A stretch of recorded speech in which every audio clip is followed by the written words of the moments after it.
Olá, Deus abençoe. Meu nome é Robson Bressi. Estamos aqui para mais um estudo da Palavra de Deus. Uma palavra poderosa hoje, muito importante para a tua vida, diante do cenário que estamos vivendo hoje. E a palavra, o sentido dela hoje é as características de uma igreja verdadeira. As características de uma igreja verdadeira, a causa e o efeito de uma igreja verdadeira, produtiva, de uma igreja com virtudes cristãs. Então vai ser de mera importância você permanecer até o final, compartilhar o vídeo, curtir, se inscrever no canal, comentar e fazer parte do crescimento do reino. Nós vamos ler a primeira carta do apóstolo Paulo aos Tessalonicenses, capítulo 1, versículo 1 ao 10, terá verdades importantíssimas, princípios maravilhosos, nós vamos tratar aqui nessa carta. Nessa carta, primeiramente, nós vamos ver como permanecer firme diante das oposições da vida e de vários aspectos. Também na segunda parte nós vamos ver as virtudes cristãs, a verdadeira certeza de que eu sou salvo, de que eu sou um verdadeiro cristão. Então nós vamos ver algumas virtudes cristãs que está nessa carta. Outro ponto importante que nós vamos ver, como o evangelho chegou nessa igreja, como ele foi pregado e com qual conteúdo, com qual contexto ele foi trabalhado para que houvesse um retorno firme de uns crentes que estavam ali sofrendo grandes oposições. E também o apóstolo Paulo não pôde ficar muito em Tessalônica porque ele foi perseguido pelos judeus. Também nós vamos ver as 4 verdades, as 4 razões por que nós estamos nessa terra, por que nós estamos aqui, o que nós devemos fazer aqui. Há 4 coisas escritas nesse texto aqui que vai intensificar a nossa razão de viver. Isso nos dará esperança, força e ânimo para continuar firme. Foi por esse propósito que o apóstolo Paulo escreveu essa carta e eu vou citar mais adiante. Vamos ler o texto primeiro? Capítulo 1 de 1 Tessalonicenses, versículo 1 ao 10, diz assim: Paulo, Silvano e Timóteo, a igreja dos Tessalonicenses em Deus, Pai e no Senhor Jesus Cristo, graça e paz a vós outros. Damos sempre graças a Deus por todos vós, mencionando-vos em nossas orações e sem cessar, recordando-nos diante do nosso Deus e Pai, da operosidade da vossa fé, da abnegação do vosso amor e da firmeza da vossa esperança em nosso Senhor Jesus Cristo, reconhecendo, irmãos amados de Deus, a vossa eleição, porque o nosso evangelho não chegou até vós tão somente em palavra, mas sobretudo em poder no Espírito Santo e em plena convicção, assim como sabeis ter sido o nosso procedimento entre vós e por amor de vós.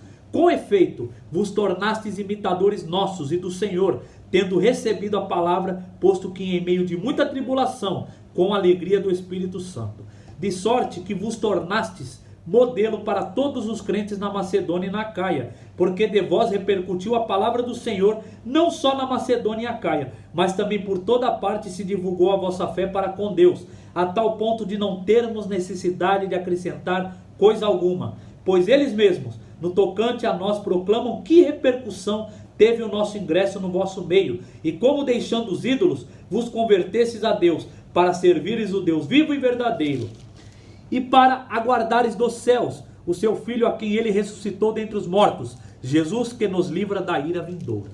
Amém? Que o Espírito nos abençoe e trabalhe com todo o poder no nosso coração para nos transformar através desta palavra.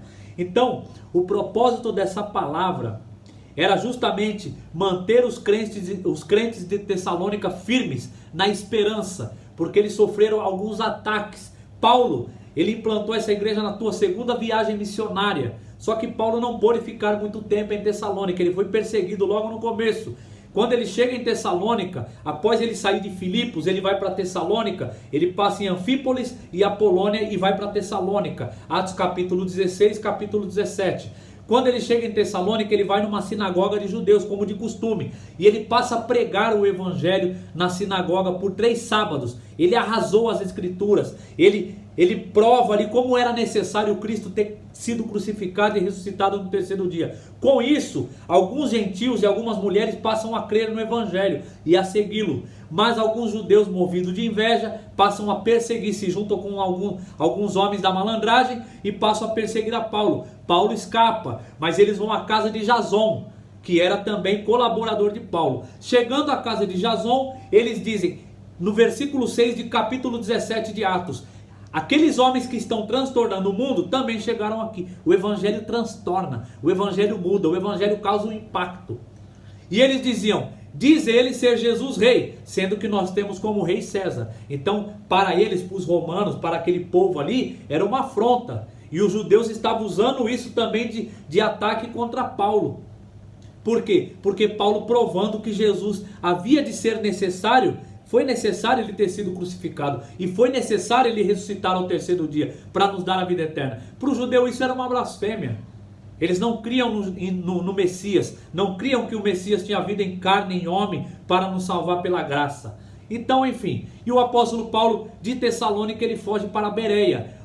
Os de Bereia, os bereanos, eram mais nobres que os de Tessalônica. Eles avaliavam as escrituras para ver se era de fato aquilo que Paulo dizia de acordo com as escrituras. E ali houve grande conversão. Mas os judeus de Tessalônica também vão a Bereia perseguir a Paulo. Então Paulo não teve muito tempo de ficar em Tessalônica. Eram crentes novos ali, mas eram crentes que foram convertidos verdadeiramente. Só que eles precisavam se manter firmes na esperança. E essa carta tem alguns detalhes importantes. Um exemplo: devido a alguns ataques sobre a ressurreição, isso é importante para os dias de hoje, tudo que está acontecendo no mundo, muitas pessoas afirmando que é a volta de Jesus, muitas pessoas afirmando que é a hora do anticristo. Essa carta fala de tudo isso. Ele escreveu duas cartas, a primeira Tessalonicenses e a segunda. Na segunda ele fala mais sobre o anticristo, na primeira ele enfatiza bastante sobre a volta de Jesus. Tanto que o final de cada capítulo, dos 5 capítulos, tem uma ênfase sobre a volta de Jesus. Por quê? Porque os crentes de Tessalônica sofreram um ataque sobre isso. Então, eles estavam sofrendo por alguns entes queridos deles que haviam morrido, alguns parentes ou amigos que tinham falecido, e eles não sabiam o que ia acontecer com eles depois disso. Também eles estavam supondo que a volta de Jesus já havia ocorrido ou estava logo para ocorrer, devido às coisas que estavam acontecendo com ele, devido às perseguições e tantas outras coisas mais. E alguns deles deixaram de trabalhar. Você lendo essa pequena carta, você vai perceber que Paulo exorta eles a trabalhar e não ser peso para ninguém. Tanto que Paulo deu exemplo sobre isso. No capítulo 2 ele mostra como ele se portou ali diante deles, não necessitando de ninguém.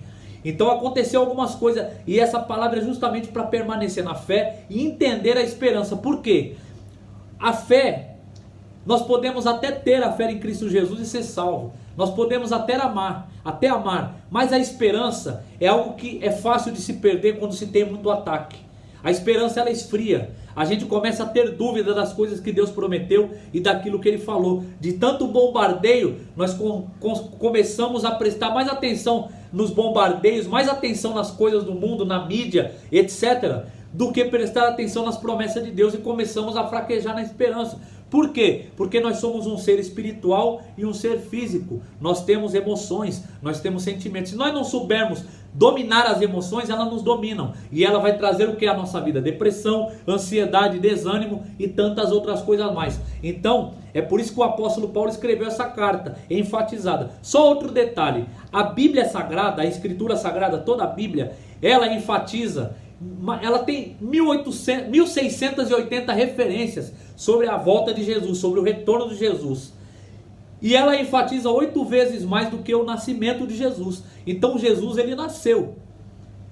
Se a Bíblia enfatiza 8 vezes mais que Jesus vai voltar, é certeza que ele vai voltar. E só nas duas cartas aos Tessalonicenses tem 20 referências da volta de Jesus, 20 ênfases. Então a volta de Jesus é uma coisa certa, é uma coisa que vai ser concluída, porque quem prometeu é fiel para cumprir. Então nós devemos ficar firmes. Agora vamos aprender um pouco sobre a permanência. Antes de expor o texto, o que é importante para mim e para você? Por que nós estamos estudando aqui? Porque justamente o mais difícil é permanecer. Não é difícil você crer em Cristo. Não é difícil você ir na igreja um dia e sair totalmente alegre e sair regozijando. Mas o difícil é permanecer. Tudo na vida o difícil é permanecer. E permanecer na fé cristã, permanecer nos princípios bíblicos, permanecer na obediência a Deus. Ainda mais no jeito que nós estamos vivendo, no mundo que nós estamos vivendo, é difícil. Se você não estudar a Bíblia, não conhecê-la, não tiver uma intimidade com Deus, você não consegue fazer isso. Você para perceber, em Gênesis capítulo 6, de toda aquela geração, só Noé era homem justo diante de Deus. Só foi salvo ele, a tua esposa, os teus filhos e as tuas noras, de uma geração toda. Então permanecer é algo difícil, por isso que nós precisamos insistir. Jesus disse em Mateus capítulo 24, versículo 13, quando ele está dando o seu sermão profético, ele diz assim: no versículo 13: aquele que perseverar até o fim será salvo. Ele não disse perseverar até o começo, até a metade ou até quase ao fim, até o fim. Apocalipse capítulo 21, versículo 7, está escrito assim: ao vencedor ele dará todas essas coisas, e Deus lhe será pai, e nós seremos seu filho. Então nós precisamos vencer. Jesus disse em João capítulo 15, versículo 7: se as minhas palavras estiverem em vós, e vós estivereis em mim, se permaneceres em mim, pedirei o que quiseres e vos será feito. Permanência. Então nós precisamos permanecer. E para permanecer, o que eu e você precisamos? Da verdade. Precisamos do estudo, precisamos dos princípios de Deus, para poder estarmos convictos do que Deus está falando conosco, para que nós continuamos andando reto, sem desviar nem para a direita nem para a esquerda. Então vamos tratar alguns detalhes aqui sobre essa carta. Ele começa dizendo no versículo 1: Paulo, Silvano e Timóteo. Olha que interessante isso daqui. Primeiramente, essa carta é tão profunda, essa igreja tem pouco tempo, os crentes dali não têm muito tempo de convertidos, mas eles são crentes fiéis. Por quê? O apóstolo Paulo, ele não precisa provar, não precisa dar a credencial de que ele é um apóstolo, como nas outras epístolas, como por exemplo em Coríntios, aonde confrontaram o apostolado de Paulo. Aqui não, Paulo só diz o nome dele, porque eles sabem que Paulo é apóstolo, eles confiam em Paulo, eles creem em Paulo, eles viram o caráter de Paulo. Então uma igreja que crê no Paulo não precisa provar a credencial dele aqui, escrever como ele escreve nas outras epístolas: Paulo, apóstolo de Cristo Jesus por vontade de Deus. Não, Paulo, Silvano e Timóteo. Silvano é Silas. Silvano é o nome dele em latim, Silas é em grego. Ele era um profeta também. E ele passa a acompanhar a Paulo no capítulo 15 de Atos, versículo 40. Paulo escolhe ele para acompanhá-lo porque houve uma divergência entre Paulo e Barnabé. Porque na primeira viagem missionária, Marcos, o que escreveu o evangelho, Marcos, ele acompanhava eles, mas ele desistiu da viagem. E Paulo não gostou da atitude de Marcos. Então na segunda viagem missionária, Barnabé queria levar a Marcos, mas Paulo não aceita. Então Barnabé passa a seguir com Marcos e Silas passa a acompanhar a Paulo. Então Timóteo é um filho na fé de Paulo. Também está em Atos escrito sobre Timóteo. Ele era filho de uma mãe judia e um pai grego. Era o filho na fé. Tem duas cartas pastorais sobre Timóteo aqui, depois de 2 Tessalonicenses. Timóteo também foi pastor na igreja em Éfeso. Então é muito importante. Paulo não fez sozinho. Paulo precisou dos irmãos. E nada mais justo, nada mais importante, uma lição muito boa: Paulo não é estrela. Paulo coloca o nome dos irmãos na credencial da carta.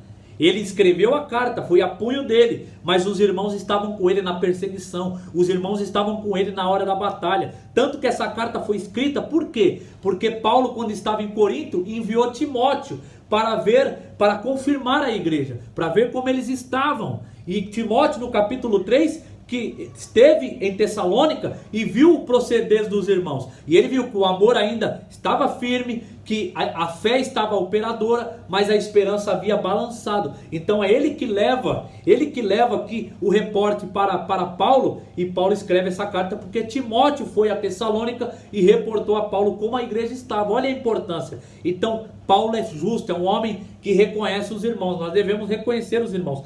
Do versículo 1 ao 6 nós vamos ver a causa, e do versículo 1 ao 5 nós vamos ver a causa, e do versículo 6 ao 10 nós vamos ver o efeito. Olha como uma igreja com pastores, com líderes corretos, que servem a Deus verdadeiramente, qual é a causa? É frutificar. Então ele escreve Paulo, Silvano e Timóteo. Ele escreve o nome dos irmãos dele aqui logo no início da carta. Ele não coloca só o nome dele sozinho. A igreja dos Tessalonicenses, outra lição importante: a igreja não é do pastor, a igreja não é o templo, a parede, o tijolo, a igreja é do povo. A igreja dos Tessalonicenses, a igreja do povo, a igreja de Deus, a igreja das pessoas. Então a igreja é dos Tessalonicenses, não é a igreja de Tessalônica, é a igreja dos Tessalonicenses, a igreja das pessoas. E aí ele diz: em Deus Pai e no nosso Senhor Jesus Cristo, graça e paz a vós outros. Uma igreja que não tem Deus como o presidente e Jesus como rei não é a igreja. A igreja, ela precisa estar em Deus Pai e no Senhor Jesus Cristo. Ela precisa dessas duas credenciais. Ela precisa estar em Deus Pai e no Senhor Jesus, porque eles são o alicerce, os donos da igreja. Tem muita gente hoje, infelizmente, que coloca humanos como o cabeça da igreja, coloca pessoas, ou coloca, não podemos, Deus e Jesus Cristo é o alicerce, é a estrutura, é a autoridade sobre a igreja. Outra coisa importante, graça e paz a vós outros.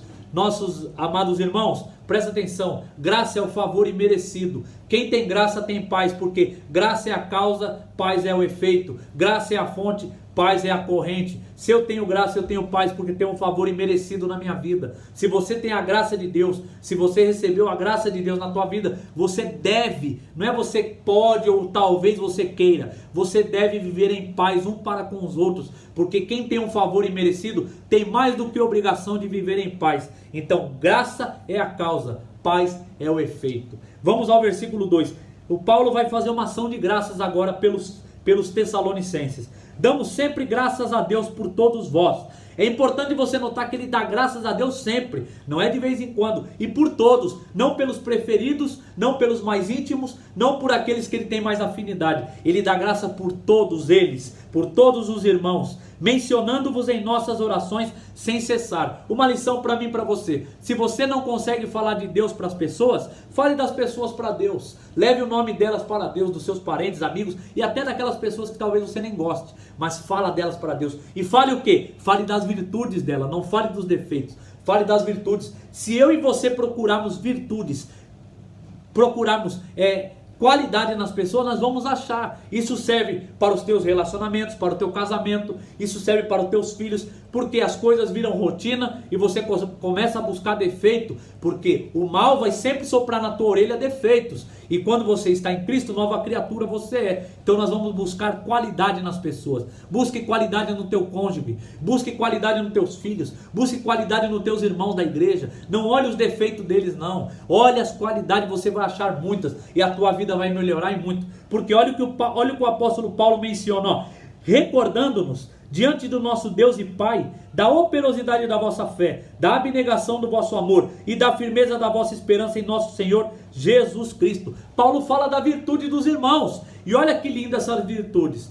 Essas três virtudes que Paulo citou aqui, as três virtudes que comprovam que o cristão é salvo e maduro. Um cristão maduro, ele tem uma fé operadora, ele tem um amor abnegado e uma esperança firme em Cristo Jesus. Essas três virtudes.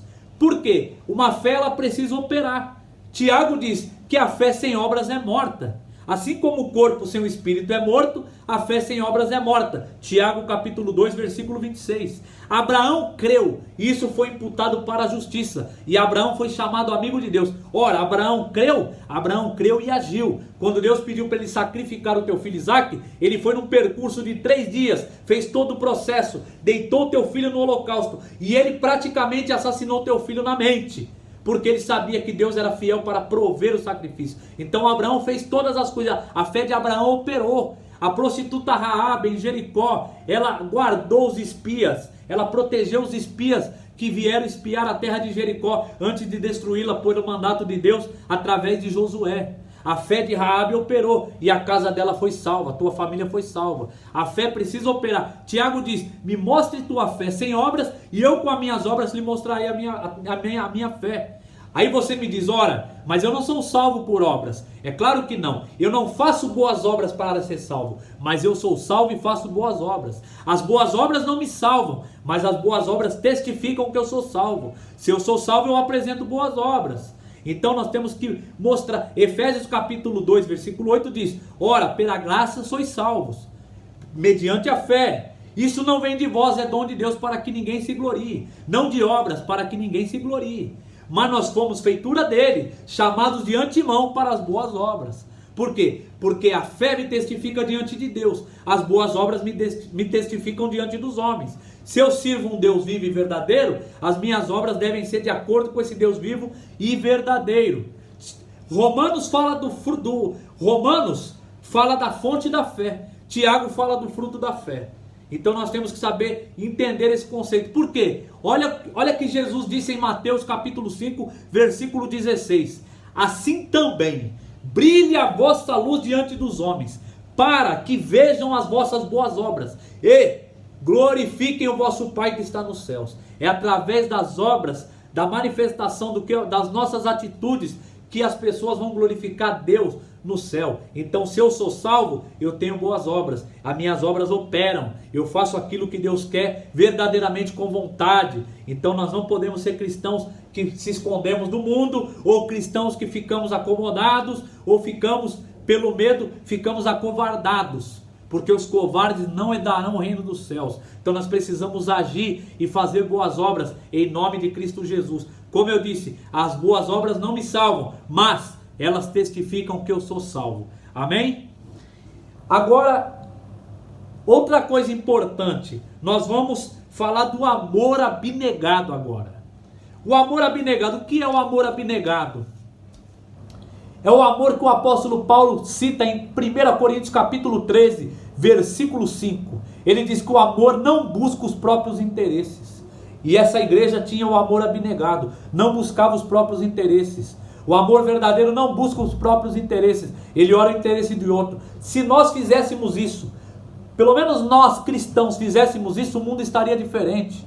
Mas hoje as pessoas buscam o seu próprio interesse. Por que os casamentos estão quebrados? Porque as pessoas buscam o seu próprio interesse. É minha dor, é o meu prazer, é o que eu quero, é a minha necessidade e esquece da do outro. É claro que vai haver problema, porque nós nascemos para servir e não para ser servido. Então quando você serve, você acaba sendo servido automaticamente. Então é importante ter um amor abnegado. A primeira carta de João, capítulo 4, versículo 20 diz: ora, se nós não amarmos os nossos irmãos a quem nós vemos, como nós vamos amar a Deus a quem não vemos? Então eu preciso amar os meus irmãos, eu preciso amar as pessoas. 1 Coríntios capítulo 13, versículo 13 diz assim, o apóstolo Paulo está citando ali, embora ele falasse a língua dos anjos, a língua dos homens, embora ele fizesse ofertas, embora ele morresse queimado, se não tivesse amor de nada valeria. E no versículo 13 ele diz: permanecerá a fé, a esperança e o amor, mas o amor é a maior de todas. Por quê? Quando Jesus voltar, você não precisa mais ter fé. Quando Jesus voltar, você não precisa ter mais esperança. Mas o amor permanecerá. Por quê? Porque o amor é a essência de Deus. Deus não se tornou amor, Ele é amor. E se nós somos filhos de Deus, o amor faz parte da nossa essência. Porque o amor de Deus é derramado através do Espírito Santo em nossos corações. Romanos capítulo 5. E esse amor não confunde. Então o cristão não deixa de amar, não.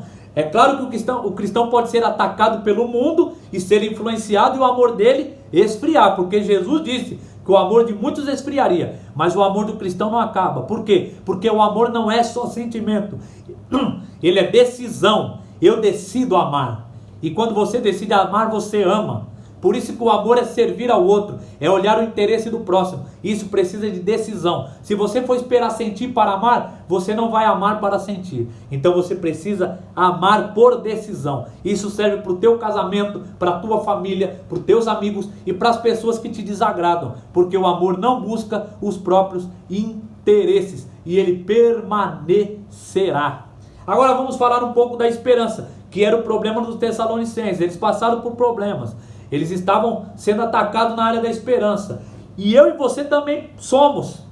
Uma das coisas que mais nos atacam agora é a falta de esperança. É como eu disse no começo do vídeo. Talvez você tenha fé, tenha amor, mas a esperança fica balançada, fica incerta. Você não sabe o que vai acontecer. E a esperança em Cristo Jesus é uma atitude, uma característica, um atributo do cristão. No capítulo 4 da primeira carta aos Tessalonicenses, o apóstolo Paulo diz no versículo 13: meus irmãos, não sejais como os demais que não têm esperança. Não sejais ignorantes. Tenha certeza das coisas que Deus disse, do que Ele falou. Tenha certeza. E Ele vem dizendo sobre a ressurreição, sobre a volta de Jesus. Mas enfim, a esperança não pode morrer. A esperança tem que ficar firme. Mas ela é atacada, ela é bombardeada a todo tempo. Presta atenção no que acontece quando você é tão bombardeado pela mídia, pelo jornal, pela televisão, pela fofoca ou pela negatividade.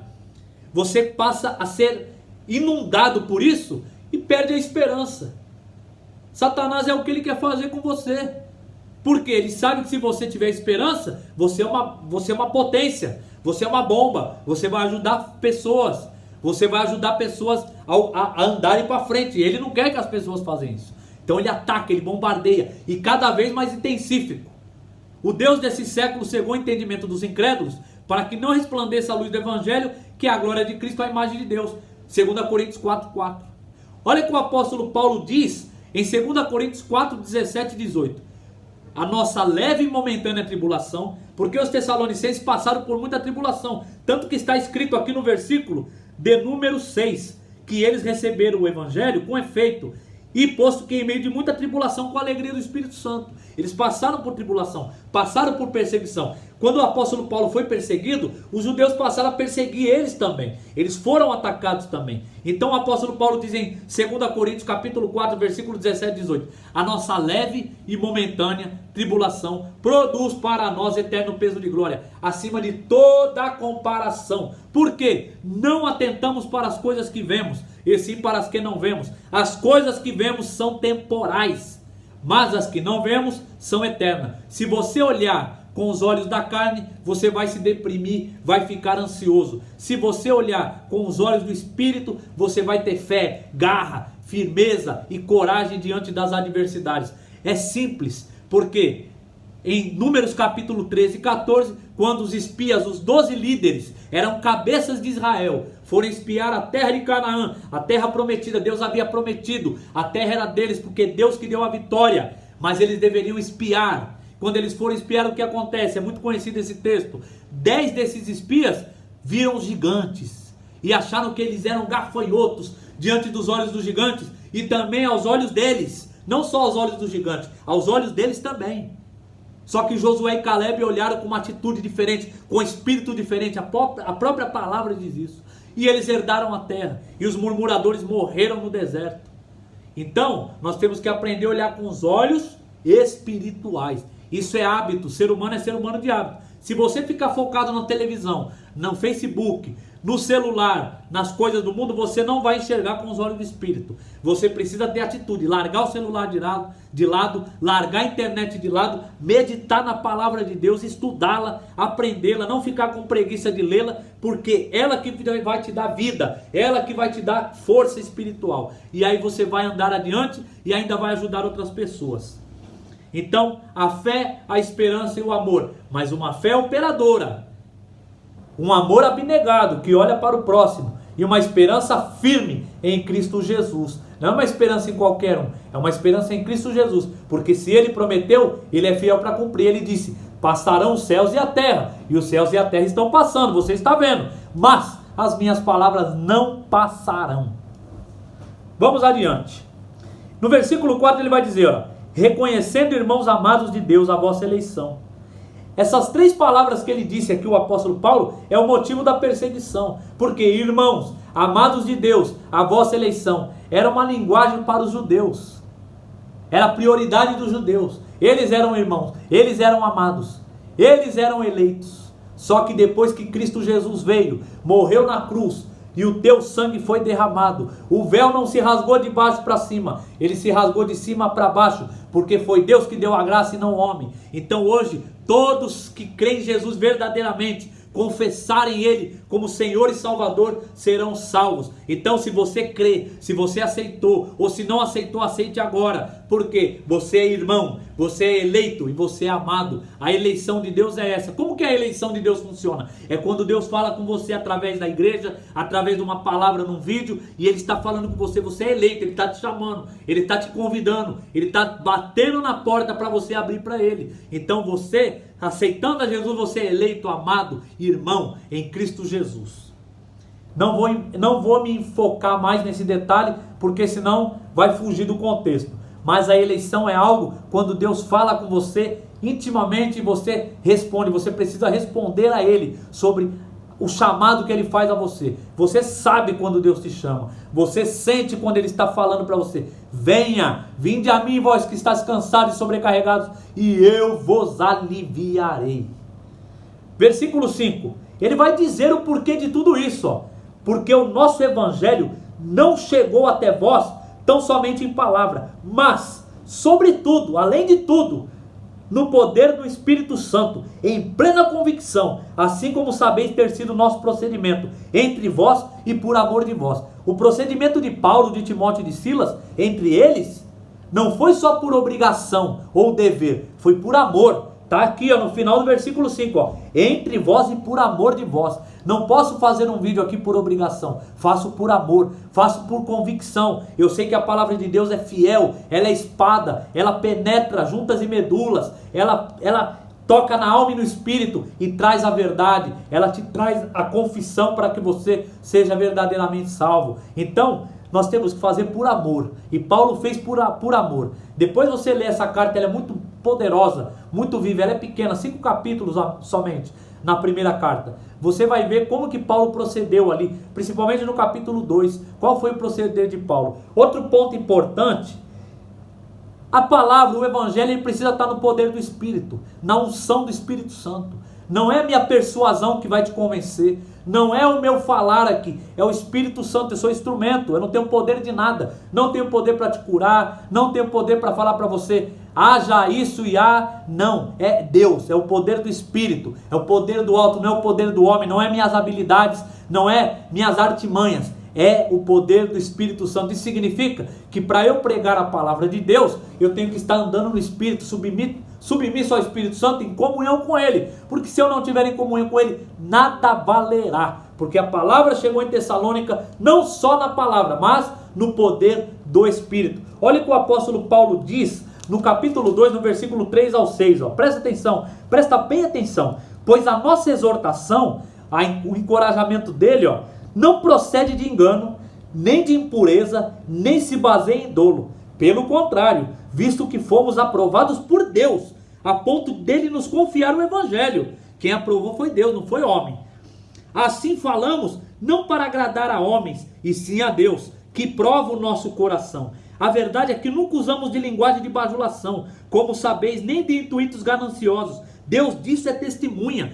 Paulo está dizendo que quem é testemunha é Deus, não é homem, está falando. Deus é testemunha da forma que eu levei o evangelho a vocês. Também jamais andamos buscando glória de homens, nem de vós e nem de outros. Assim que Paulo procedeu. O pregador da palavra não é estrela não, ele é luz no mundo, ele não é estrela, ele não tem que receber palma, ele tem que ganhar almas. Então nós precisamos entender que o poder é do Espírito Santo. Então, o que eu quero falar com você hoje? Porque muitas pessoas se esfriam na fé porque vão numa igreja que não é igreja, só porque está escrito ali igreja não quer dizer que é igreja. O pastor que não é pastor, promete o que Deus não prometeu, fala o que Deus não falou, e você não pode ser enganado, tem que ter discernimento. Você não pode abandonar a Deus também por causa de pessoas. E é o que as pessoas vêm fazendo hoje. Presta atenção. Eu já vi muitas pessoas falharem, mas já vi muitas acertarem. Então eu não posso abandonar a Deus, senão eu não estaria aqui hoje, porque eu vi fulano ou beltrano errando. Ao contrário, eu vou orar por eles, vou orar para que Deus convença eles a abandonarem o orgulho e voltarem para Deus verdadeiramente. O pastor, ele tem que pregar a palavra, ele tem que pregar o evangelho, ele tem que falar das coisas de Deus, e eu vou lhe dizer o porquê. Romanos capítulo 1, versículo 16 e 17 diz assim: não me envergonhe do evangelho. O apóstolo Paulo, por quê? Ele é o poder de Deus para a salvação para todo aquele que nele crê. Primeiro o judeu, depois o gentil. Visto que a justiça de Deus se revela no evangelho, como está escrito, de fé em fé, o justo viverá pela fé. Presta atenção, o evangelho é o poder de Deus para a salvação, não é o poder de qualquer um, é o poder do soberano Deus, do majestoso Deus. A justiça de Deus está revelada no evangelho. Então, se eu ou outro pastor qualquer vai pregar algo que não é a palavra, ele está querendo dizer assim, ó, eu sou mais poderoso do que Deus, porque o poder de Deus está no evangelho, a justiça de Deus está no evangelho. Então, se um pastor começa a falar bobeira, ou falar da vida dele, ou falar de alguma coisa que não tem nada a ver com a palavra de Deus, não vai te salvar, não vai trazer arrependimento, vai mexer com a tua emoção, vai fazer você chorar, vai te persuadir na bobeira, vai no engano, porque o poder de Deus está no evangelho, a justiça de Deus se revela no evangelho. Então, se não pregar o evangelho, bye, não é igreja, não vai te converter. Por isso que você vê essa bagunça hoje, infelizmente. A igreja deve se posicionar na palavra. Pastores que não pregavam a palavra passam a pregar, dá trabalho, tem que estudar, tem que estar ali mais de 10 horas estudando, tem que se dedicar. Não é pensar, eu vou receber uma revelação aqui, vou pregar. Vai falar bobeira, vai falar bobeira.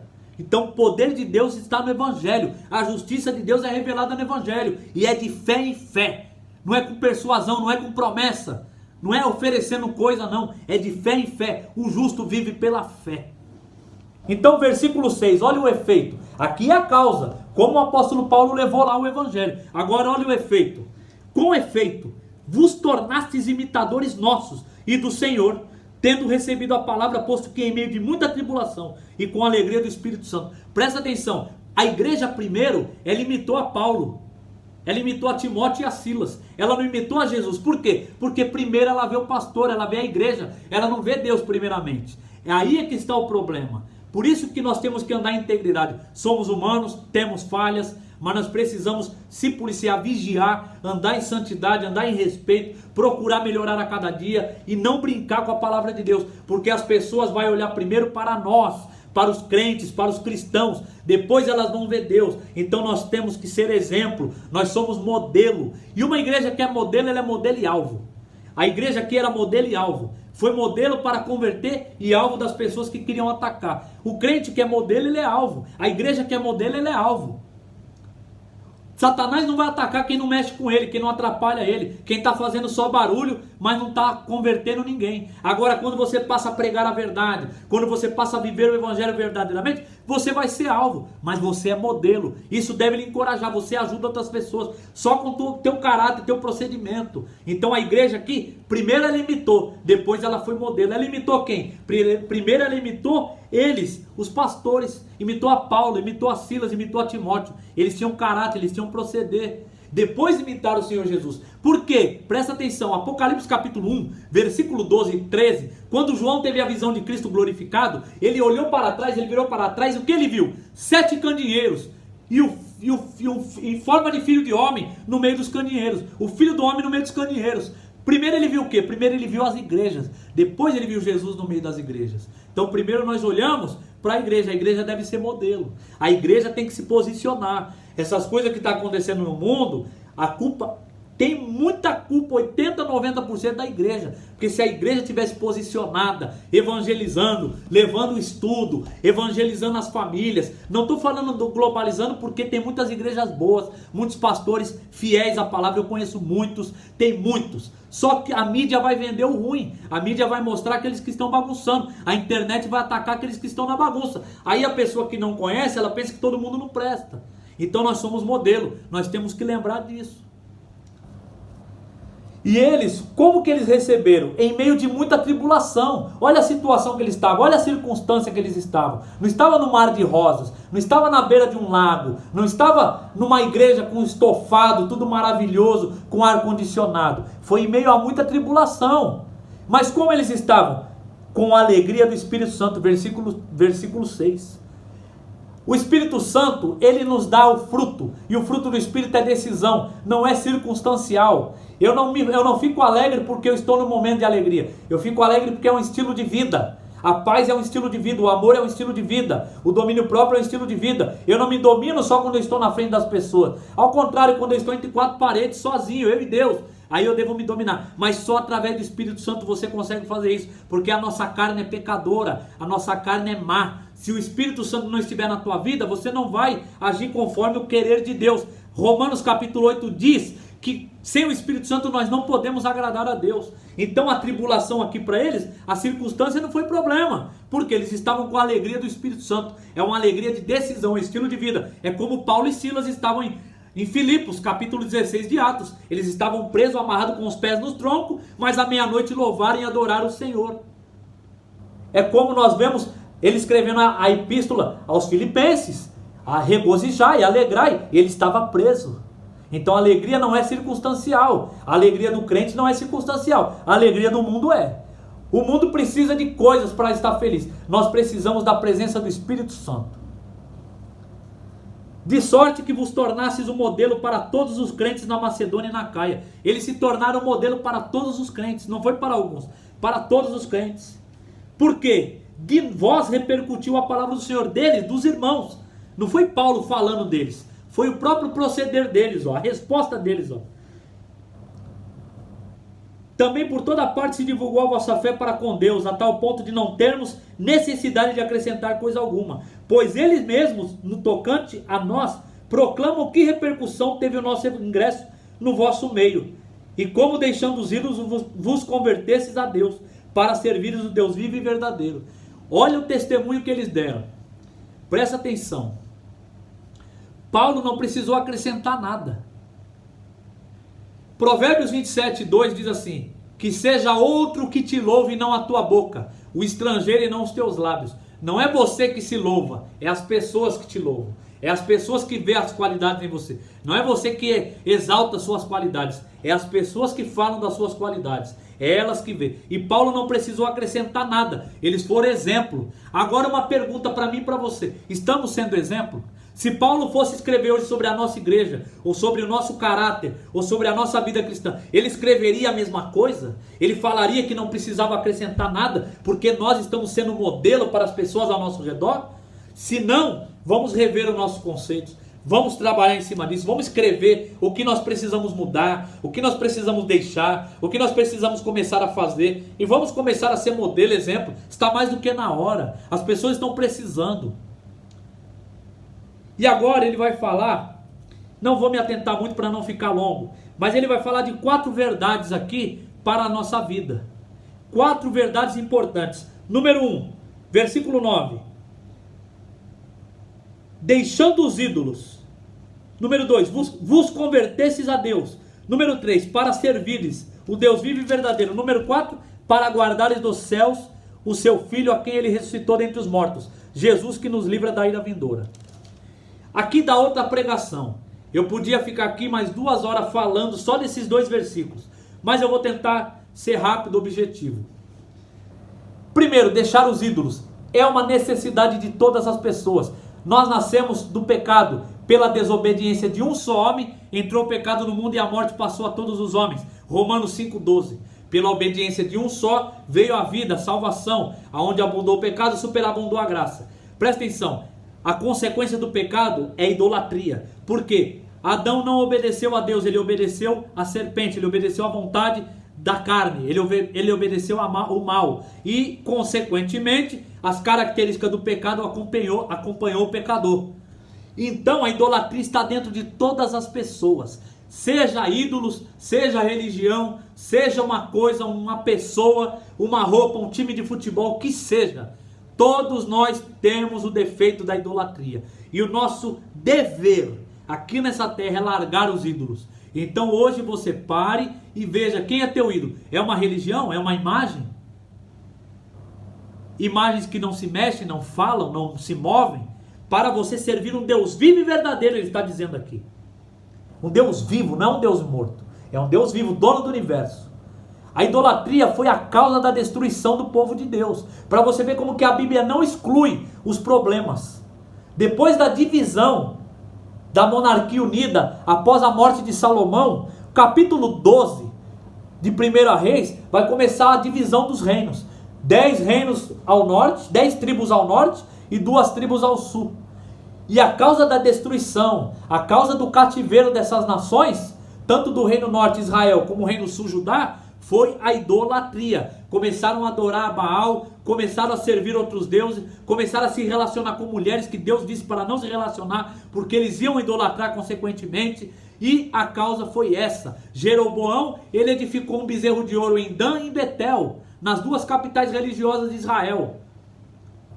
Então a consequência, as influências levaram o povo a idolatrar. E eles usavam o nome de Deus, sacrificavam a Deus, mas da forma deles e não da forma de Deus. E um foi levado a cativeiro pelos assírios, 722 anos antes de Cristo, Israel. E depois, 586 antes de Cristo, a Babilônia levou cativo o povo de Judá, que também segurou um pouco mais, mas caiu na idolatria. Devemos deixar os ídolos. Devemos deixar os ídolos. Se você quer agradar a Deus, se você quer servir a Deus verdadeiramente, deixe os seus ídolos. Não é fácil, não vou dizer que é fácil, mas é possível. Você precisa orar, pedir sabedoria ao Espírito Santo e se libertar disso daí, porque isso não agrada a Deus. É sobre essas coisas que vem a ira de Deus. Então nós temos que deixar os ídolos. A idolatria é abominação para o Senhor. Eu já fui idólatra, eu não estou aqui falando uma coisa que eu não conheço. Eu fui por 26 anos idólatra. E para me largar os ídolos também não foi fácil. Eu precisei de muita ajuda do Espírito Santo. Mas graças a Deus fui convencido por ele e deixei. E foi a melhor coisa que eu fiz. vos convertesses a Deus. Se nós deixamos os ídolos, nós devemos se converter. O que é converter? É voltar ao estado original, fazer a conversão, deixar de seguir para onde você está seguindo, o caminho do mundo, o caminho errado, o caminho das trevas, e se converter para a luz, se converter para Deus, se converter para a cruz de Cristo Jesus. É a conversão, nós precisamos se converter. A conversão é algo muito delicado, porque não mexe com a parte emocional, é a parte racional. Convencimento. O Espírito Santo precisa nos convencer que nós somos pecadores e falhos e injustos, não há um justo sequer. Romanos capítulo 3, versículo 23 diz que não há justo sequer, ninguém faz o bem, todos pecaram e carecem da glória de Deus. Então nós precisamos crer que nós somos pecadores e precisamos de Deus para Ele nos libertar. Então se converter a Deus não é eu mudar nas áreas convenientes, aonde eu gosto, aonde eu quero, aonde me favorece. É justamente aonde eu não gosto, é justamente aonde eu não quero, é justamente aonde me traz conforto. E eu devo insistir ali e converter, porque aonde vai causar a evidência? Quando eu mostrar aquela área que eu não conseguia mudar sozinho, aonde eu não conseguia me libertar sozinho. Mas quando eu evidenciar essa área, vai ser notável, as pessoas vão ver como ele foi capaz de ser transformado dessa maneira. Aí você vai evidenciar a verdadeira conversão. Então conversão não é choro. Conversão, você pode até chorar, não é errado, mas não significa conversão. Remorso não é conversão. Conversão é arrependimento e mudança de atitude. Isso é conversão. E nós devemos se converter. Primeira coisa, deixar os ídolos. Segunda, se converter a Deus. Que Deus? O Deus vivo e verdadeiro. Depois é servir o Deus vivo e verdadeiro. A terceira coisa, servir, se converter. Você larga os ídolos, você se converte e você serve. Você não é servido, você serve. Inventaram o evangelho moderno, que quando você vai na igreja começam a lhe oferecer coisa. Aí você não recebe, você abandona Deus. E Deus não tem nada a ver com isso. Ele não está te prometendo nada. Quem está te prometendo é o pastor que está falando lá. Você vai ter carro, vai ter isso, vai ter aquilo. Não estou dizendo que é errado, mas o evangelho não diz isso. A conversão é para nós servir e não ser servido. Servir a quem? O Deus vivo e verdadeiro. Não é o Deus morto. Não é um Deus pregado na cruz, na madeira ali. É um Deus vivo. É um Deus que existe. É um Deus autoexistente. É um Deus que está ativo. E nós servimos a Ele. Então, presta atenção. O melhor presente que você já recebeu está na quarta coisa. Primeiro, deixar os ídolos. Segundo, se converter a Deus. Terceiro, servir o Deus vivo e verdadeiro. Quarto, para guardares dos céus o seu Filho, a quem Ele ressuscitou dentre os mortos, Jesus, que nos livra da ira vindoura. Tem presente melhor do que ser livre da ira vindoura? Você olha um caos que está no mundo, aeroportos parados, famílias separadas, o vírus matando, a política totalmente louca, maluca, as pessoas se matando, a opressão no mundo crescendo, e isso aí não é nada, isso não é nada ainda, isso é só o começo, o princípio das dores. Então você acha que só o fato de você ser liberto dessa ira, se você crê em Deus, esse é o melhor presente, a graça imerecida. Você não está sendo salvo dessa ira porque você é bom, habilidoso, porque você merece, mas porque Ele te amou primeiro, Ele te escolheu, não foi você que escolheu a Ele, Ele te escolheu. Então ser liberto da ira vindoura é o maior presente. É isso que a igreja deve oferecer e pregar. A igreja deve pregar sobre inferno, a igreja deve pregar sobre céu, pregar sobre salvação, pregar sobre condenação, pregar sobre Espírito Santo. A igreja deve pregar a teologia bíblica. É isso que nós devemos fazer, porque é isso que a igreja vai ensinar e você vai se tornar um crente fiel, firme, esperançoso. Porque você deve aguardar da onde, Jesus? Aguardar dos céus. Ele não vem da esquina, ele não vem de lá, não vem de acolá, ele vem dos céus. Todo olho verá, todo joelho se dobrará, toda língua confessará que Jesus é o Cristo para a honra e glória do Deus Pai. O seu Filho aqui, ele ressuscitou. Se você não crê na ressurreição, como você vai esperar ele do céu?